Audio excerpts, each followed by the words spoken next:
Well, hello there, world, and welcome back to the Dweebatron channel. In episode 15, I want to talk about license plate toppers. And even though I've mentioned them before, I want to talk a bit more in depth about beaters. And I'm going to touch on patches for a moment. Not that patches. Anyway, let's check out a few things that have sold recently. Here's a cool piece that comes with a neat story. I just love a good synchronicity or coincidence, and this plate provided one. I was working on episode 13 and I was writing out my script in preparation for the bit on sandwich patterns. I wrote a bit about Lacy Glass and had to reference one of my books to double check what I knew about it, which was very little. Lacy Glass rarely shows up around here, that I've seen anyway, and so I don't know much about it. I finished writing my script about Lacy Glass and went for a walk up to my local thrift to find the very first Lacy Glass era plate that I've ever bought and sold. This is it. A plate from around 1840 that I found for $1.99 and sold for $48.75. It's marked T&J Robinson, Philadelphia, Pennsylvania, around the center of the plate, so it wasn't hard to figure out what it was. I had no idea what to price it, but similar plates had been selling in the $50 range, so I listed it for $48.75. I listed it auction style in case anyone wanted to fight over it, which they didn't, but hey, it sold and I'm satisfied. And what a cool thing to find just minutes after writing about it. This Monopoly game set in a wooden case sold for $53.30. This was a newer item, I think made in 2009 or so.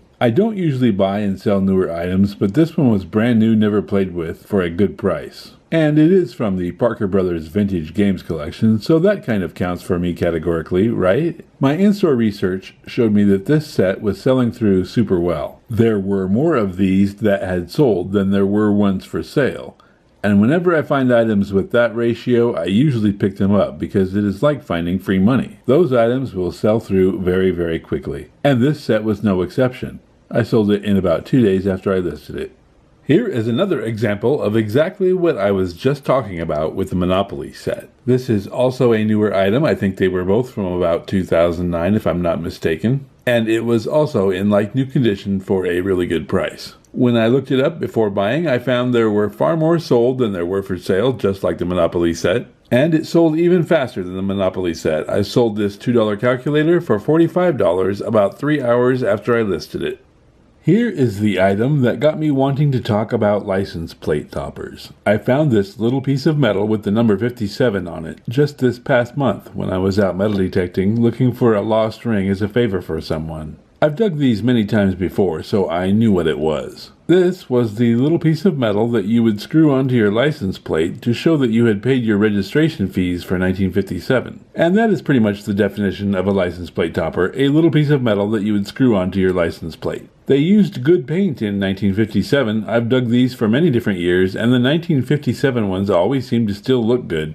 And they sell. As you can see, I got $11 for this one, and that was about a day after I listed it. But car registration tabs are not the only kind of license plate toppers that are out there. Toppers were made for all kinds of advertising and novelty purposes. Here is a sampling of a few that sold for a good amount. These are mostly product advertising, but as you can see, some are geographical. Here's one advertising Grand Teton National Park that someone recently sold for over $400. They can be whimsical, such as this We Want Beer topper that fetched a pretty penny. Or they can be practical, like this Safety Star, or even political, like this Truman Campaign topper. Licensed toppers are small, easy to photograph, easy to ship, and easy to make money off of. So watch out for them. Beaters! Here's a pair of Sunbeam beaters that I just sold for $28.75. I like to pat myself on the back for being the first person in the world to start selling used beaters on eBay. Over the last 20 years, these have always been my most profitable item, easy to photograph, easy and inexpensive to ship, and always a reliably quick sale. But I have to admit that once I sat down and started to write a script about beaters, I couldn't think of a way to make it not really boring. Because really, it's all about being able to tell the different beaters apart from each other, and really that just comes down to droll minutia. But what I can do for you that isn't too boring, and that might come in handy, is to show you what Hamilton Beach beaters look like. The beaters for Hamilton Beach mixers looked essentially like this pair here from the 1930s clear through the 1960s. 1960s or 70s. I used to pass on these beaters because they didn't sell very well. As you can see, that has changed. These now sell as quickly as the Sunbeam beaters and for about $50 every time. They are characterized by the way they are held together in a frame like you can see here in this photo. As far as I know, no other beaters were designed in this way, so watch out for them. They are easy money. Now if I only had a room full of them. Patches! Stop it. I sold this Antarctica Operation Deep Freeze patch for $18.75. I have no idea what this patch was about. I just know it looked cool and it was $1. Patches are another item that, and I've said this many times before, but they are small, easy to photograph, easy to list, easy to sell, and easy and inexpensive to ship. And I'm sure you'll hear me say that again in the future because there are a lot of those kinds of things to be on the lookout for. The Boy Scouts and Girl Scouts are a great source of older patches.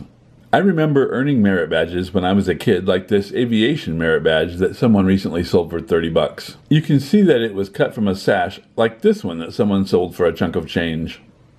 And this Scout patch just says staff and it sold for $400. Ones with more specific titles can do even better, such as this Mattatuck Council patch. I know, right? The military is another really huge source of collectible patches. Every unit of every branch of the military had their own patch, and somebody somewhere wants to collect it. You are looking at a selection of military patches from the eBay sold pile that all sold in the $400 to $500 range. Now, if you can find them on the original uniform or jacket that they came on, that obviously helps give it some value, and that's true for the Scout uniforms as well as the military ones, or really any uniforms. But they don't have to be on the uniforms. Check out this 101st Airborne patch that someone sold recently. I actually had one of these 101st Airborne patches. The one I had wasn't a Type 8, and it sold for about 10% of that, but it's still not bad for a little piece of fabric, right? Well, who else wears patches? All kinds of people, like fish and game wardens, like the police. And people often sell patches like these at estate sales for pennies on the dollar many times. Let's go find some. Well, that almost wraps up this episode. Sales have been pretty good this month. I'm up nearly 40% over last month, and I've been pretty good about getting things listed, but I still need to buckle down and list a bit more. I'm not going to go through all the things I've sold, but I do want to show you a couple of items. Here's a 1912 celery tray by John B. Higby in the New Era pattern. I just love this pattern with that cool ring of rings around the outside edge. Isn't that sweet? And this pattern, this is Orchid by Heisey Glass. This pattern has been getting an unusual amount of interest and sales for me in the last couple of months. So I just want to let you know in case you have some that you need to list, or if you see some that you can pick up inexpensively, it will probably sell pretty quickly.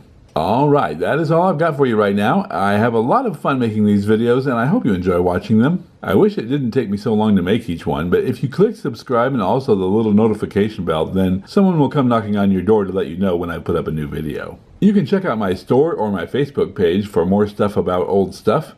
Both of those are Value Vintage with a dash in the middle like you see it here. Thanks a lot for hanging out with me, so until next time, you know what to do. Take good care of each other and I'll see you then.